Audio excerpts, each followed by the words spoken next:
Jenny was fixing her kids' dinner after a long day on Zoom meetings.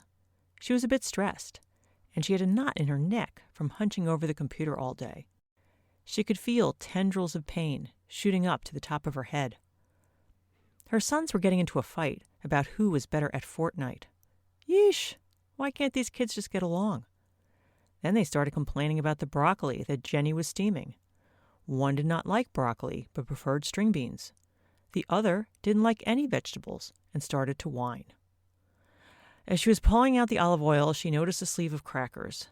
She unfolded the wrapping and popped some into her mouth. Crunch, crunch, crunch. Now she was checking the pantry for the ingredients to make a second dinner for her and her husband. She felt like a short-order cook.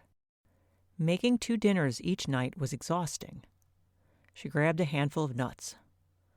When it was finally time to eat, Jenny was already full from the crackers and nuts. She distractedly ate her dinner, getting up multiple times to fetch this and that. Then, as she was cleaning up the kitchen, she felt like she had blown it. Why can't I control these kids? Why did I eat all that crap?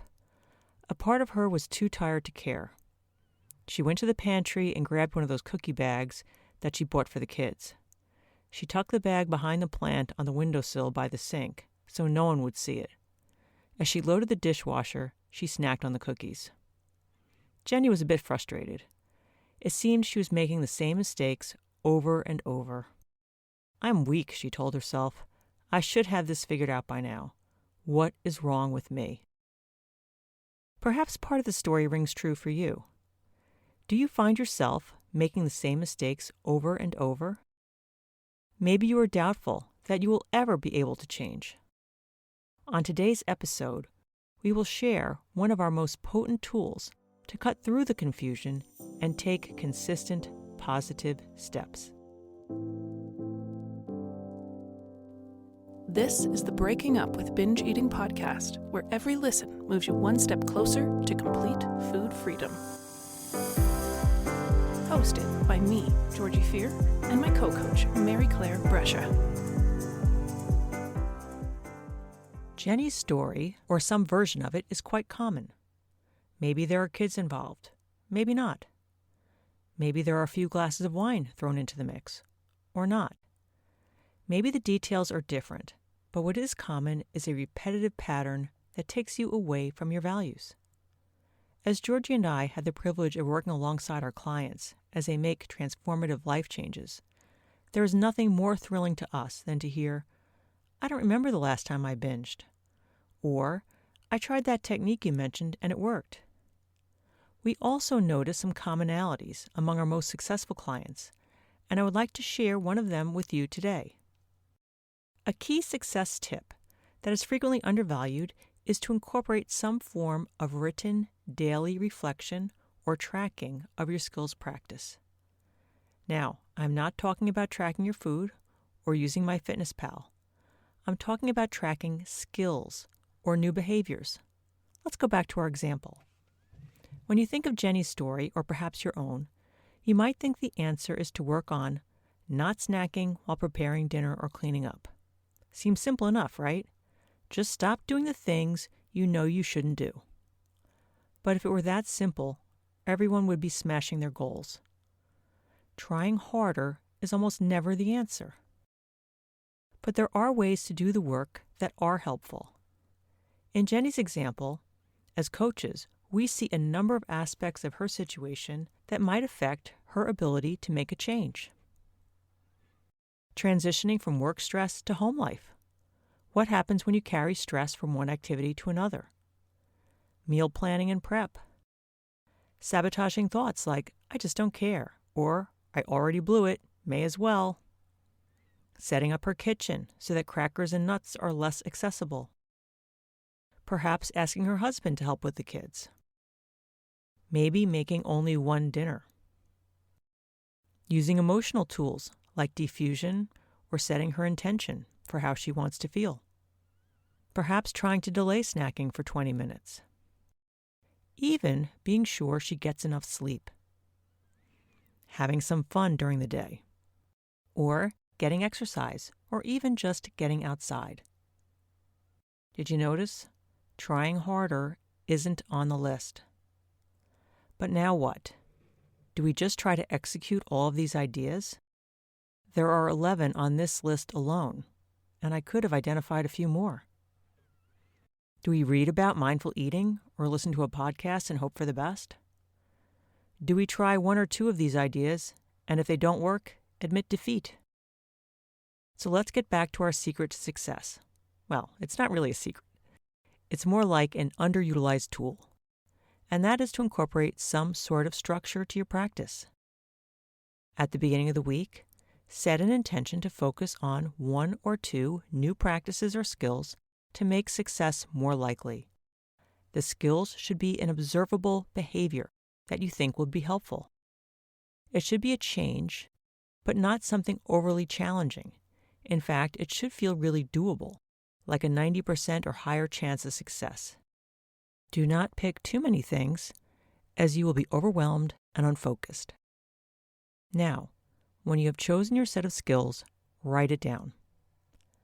Track how you do each day in the coming week. Did you do what you planned to do? This is not a report card or a measure of your self-worth. Rather, this is a way to learn what works and what doesn't, and what obstacles get in your way.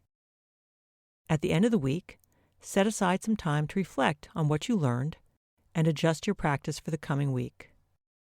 You may choose to focus on the same skills, or you may make a tweak or two. Let's give some examples.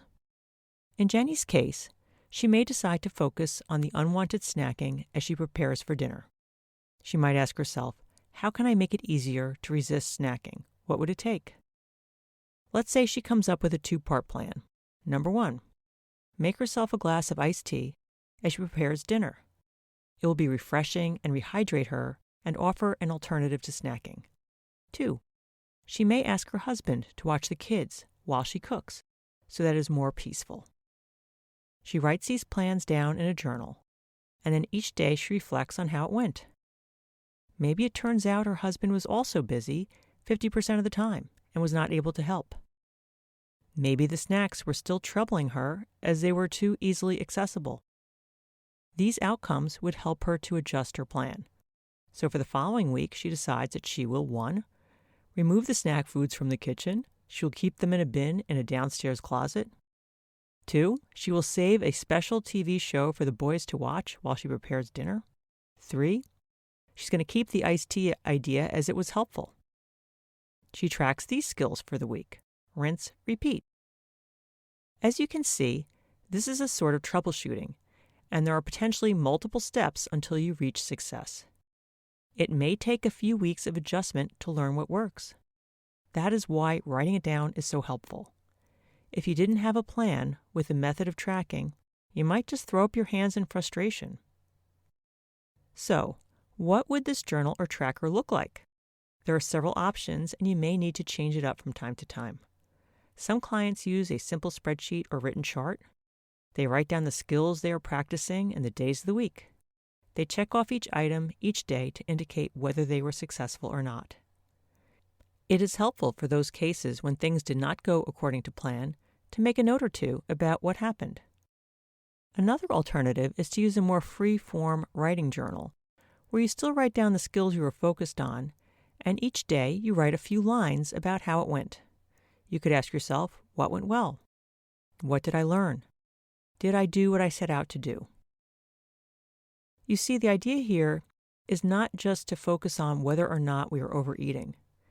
It is not just about whether we had a binge or whether we ate too many crackers.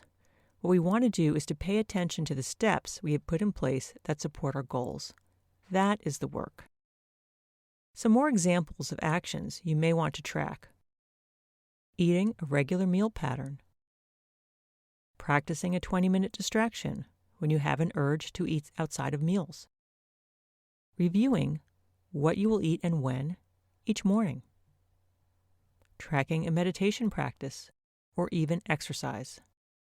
So, I encourage you, take out a piece of paper or dig out an unused notebook.